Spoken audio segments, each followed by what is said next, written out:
Oh, it is working. Okay. I'm back and I'm going to start. This is part 3 of Ingersoll, The Gods. And I'm going to read the last paragraph as I did before, just to keep the continuity.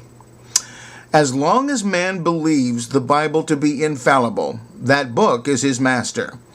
The civilization of this century is not the child of faith, but of unbelief, the result of free thought.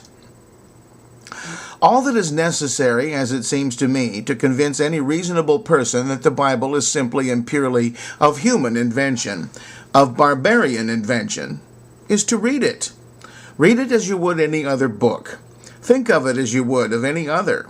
Get the bandage of reverence from your eyes. Drive from your heart the phantom of fear. Push from the throne of your brain the cowled form of superstition. Then read the Holy Bible, and you will be amazed that you ever, for one moment, supposed a being of infinite wisdom, goodness, and purity to be the author of such ignorance and of such atrocity.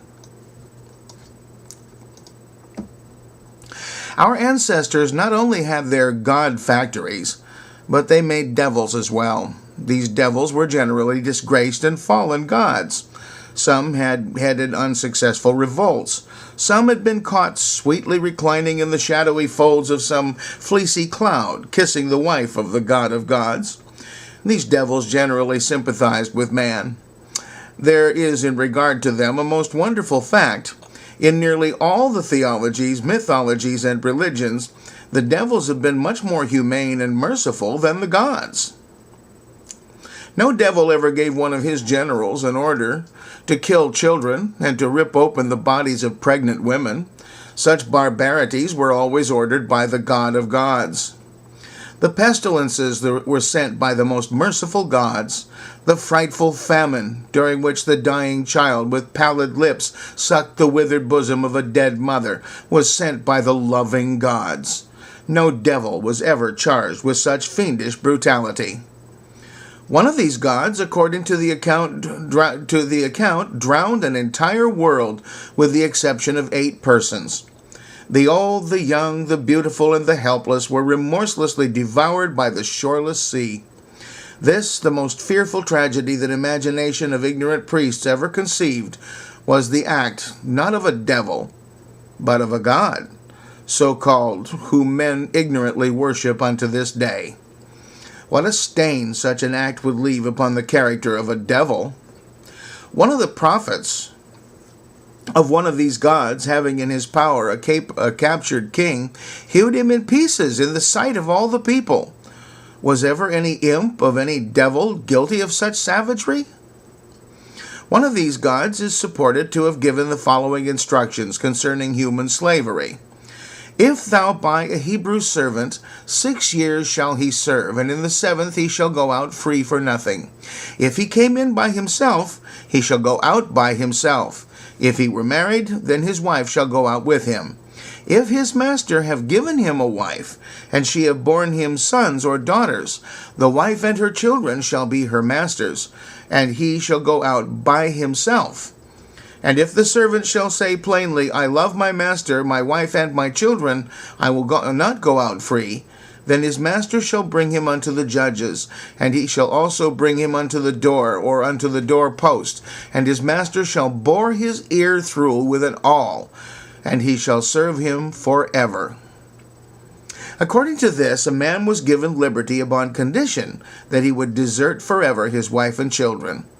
Did any devil ever force upon a husband or upon a father so cruel and so heartless an alternative?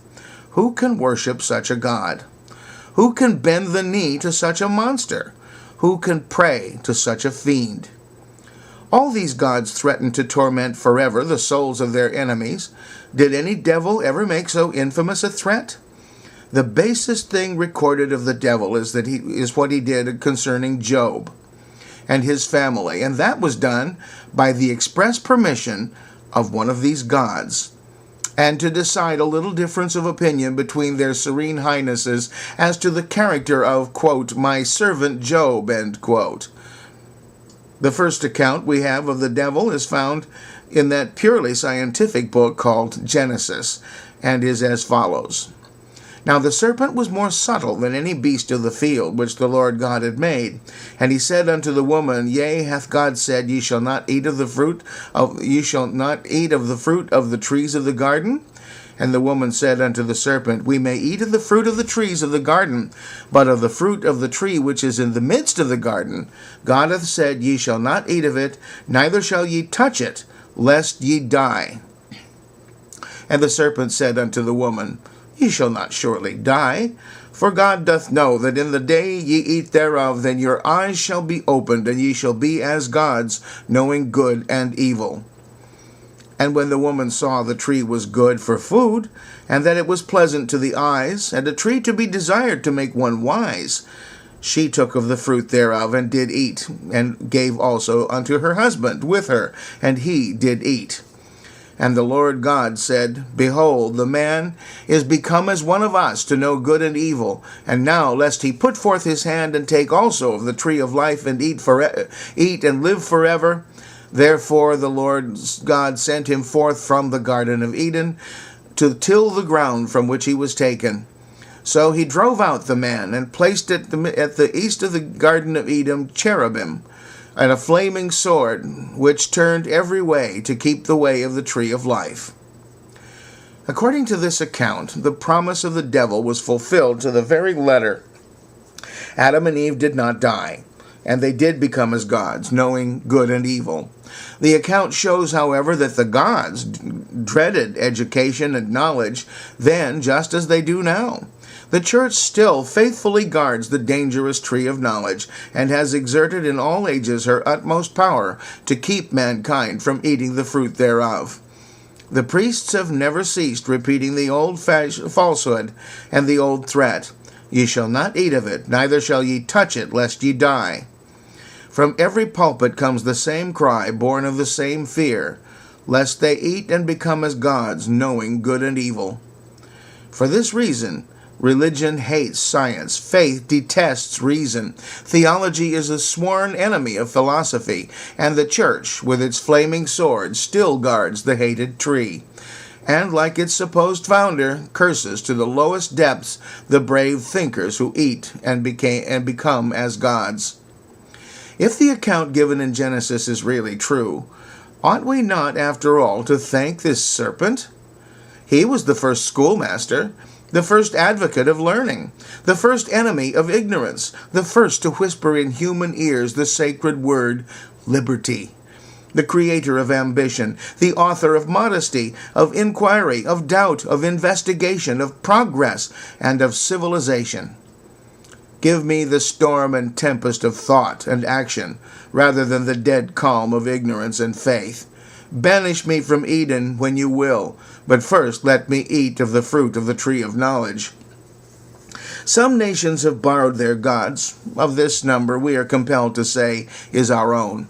The Jews, having ceased to exist as a nation, and having no further use for a god, our ancestors appropriated him and adopted their devil at the same time. This borrowed god still is an object of some adoration, and this adopted devil still excites the apprehensions of our people.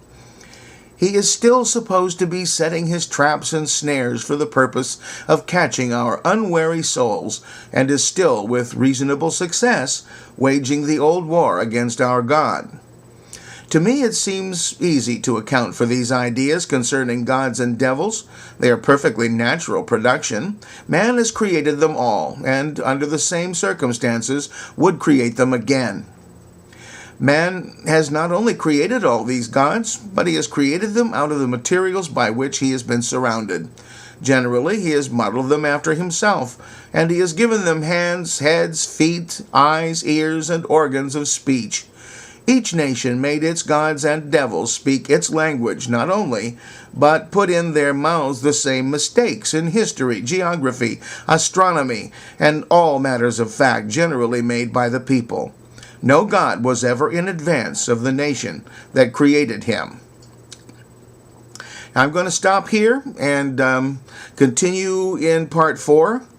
I need to mark the spot here because I'm not quite at the bottom of a page, but I got to quit now. I'm almost at the end of 10 minutes. Thanks for watching.